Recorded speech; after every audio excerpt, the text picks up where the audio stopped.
Hello friends, आज हम इस वीडियो में बात करेंगे वॉवल्स की, कॉन्सोनेंट्स की और आर्टिकल्स की। जैसे कि आप देख रहे हैं कि ए से लेकर जेड तक हमने ये 26 लेटर्स कैपिटल और स्मॉल दोनों में लिख रखे हैं।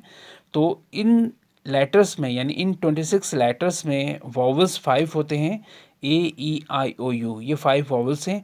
इनके अलावा जितने भी हमारे लेटर्स हैं वो कॉन्सोनेंट्स कहलाते हैं। यानी ए, ई, आई, ओ, यू के छोड़कर बाकी जितने भी लेटर्स होते हैं वो कॉन्सोनेंट्स कहलाते हैं। जैसे कि आप अगर हिंदी जानने वाले हैं तो आपको ये बात बहुत आसानी से समझ में आ जाएगी कि जो स्वर होते हैं हिंदी वर्णमाला में, जो स्वर होते हैं उन्हीं को हम वॉवल्स कहते हैं और ये हैं ए, ई, आई, ओ, यू। अब हम ए, ई, आई, ओ, यू को क्यों हमारे लिए जानना ज़रूरी है, ये हमें ध्यान रखना है कि जो इस तरह के साउंड से शुरू होते हैं, यानी जो वॉवल साउंड से शुरू होते हैं, उन नाउन से पहले हम एन का इस्तेमाल करते हैं। जैसे कि आप देख रहे हैं एप्पल में ए आ रहा है, ये दूसरा वॉवल है ई यानी एग। इसके बाद एन इन पॉट, इन पॉट से पहले भी एन का इस्तेमाल करेंगे और ऑरेंज से पहले भी एन का इस्तेमाल करेंगे। लेकिन अगर हम बुक है, बुक में बी कॉन्सोनेंट है, कैट में सी कॉन्सोनेंट है, डॉग में डी कॉन्सोनेंट है और हाउस में एच कॉन्सोनेंट है। इन सारे कॉन्सोनेंट जो लेटर्स हैं, यानी जो जिनकी साउंड कॉन्सोनेंट है, तो उनसे पहले हम आर्टिकल ए का इस्तेमाल करेंगे। ठीक है, तो ये ध्यान रखना है कि हम अगर बुक से पहले एन का इस्तेमाल करते हैं या कैट से पहले एन का इस्तेमाल करते हैं तो गलत हो जाएगा। ठीक इसी तरह से एप्पल से पहले अगर हम ए का इस्तेमाल करेंगे और एग से पहले भी ए, अगर हम आर्टिकल ए का इस्तेमाल करेंगे या इन पॉट से पहले या ऑरेंज से पहले आर्टिकल ए का इस्तेमाल करेंगे तो हमारा सेंटेंस या जो भी हम लिखेंगे वो गलत माना जाएगा। ठीक है, वो पूरी तरह से गलत होगा। ऐसा नहीं है कि हम अपनी मर्ज़ी से कुछ भी लगा दें, हमें जो इंग्लिश ग्रामर है उसके रूल्स को फॉलो करना होगा। हमें बस ये ध्यान रखना है कि हमें ये नहीं देखना है कि फर्स्ट लेटर, यहाँ तो हमने बता दिया इजीली कि आपको यहाँ पर कॉन्सोनेंट लेटर्स हैं तो इसलिए हमने ए का इस्तेमाल करा है। यहाँ हमारे वॉवल वॉवल लेटर्स हैं तो यहाँ एन का इस्तेमाल करा है। लेकिन इसके साथ साथ हमें ये भी ध्यान रखना है कि अगर हमारे जो भी नाउन है लिखा हुआ है उसकी साउंड वॉवल्स की है, यानी आ, ए, ई की है, तो हमें एन का इस्तेमाल करना है।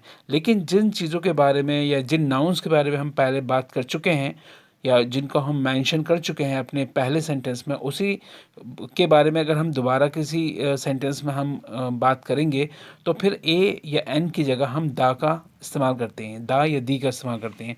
अभी मैं आगे बताऊंगा कि दा और दी कहाँ बोला जाता है।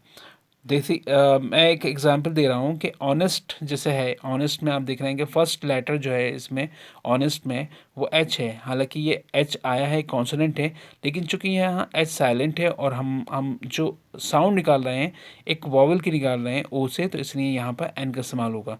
इसी तरह से दूसरा एक और एग्जाम्पल लिया है एन आर एगो।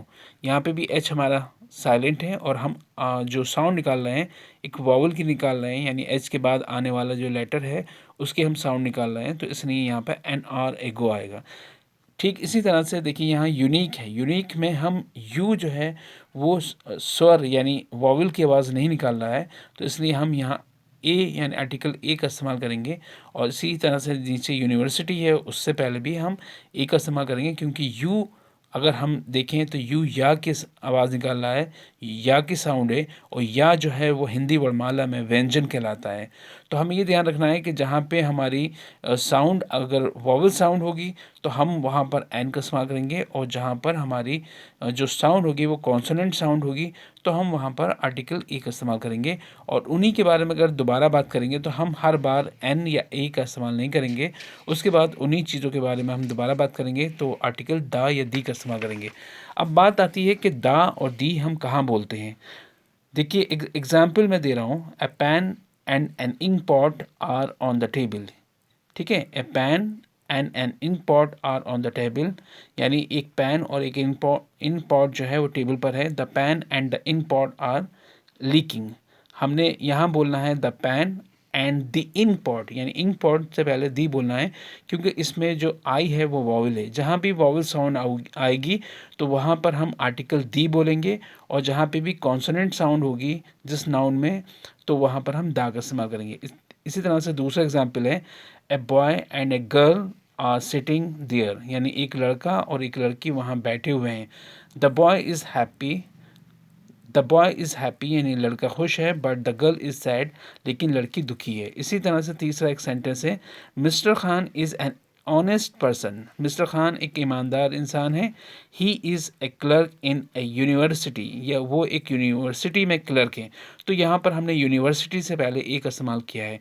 तो हमें बस ये ध्यान रखना है कि दा या दी हमें वहाँ प्रोनाउंस करना है जहाँ पर उसके बाद वाला जो भी नाउन है वो वॉवल्स में अगर आ रहा है, उसकी साउंड वॉवल्स की है तो वहाँ दी बोलेंगे, और अगर वहाँ साउंड कॉन्सोनेंट की है तो वहाँ हम दा बोलेंगे। तो आज की वीडियो में बस इतना ही, मिलते हैं नेक्स्ट वीडियो में, तब तक के लिए गुड बाय।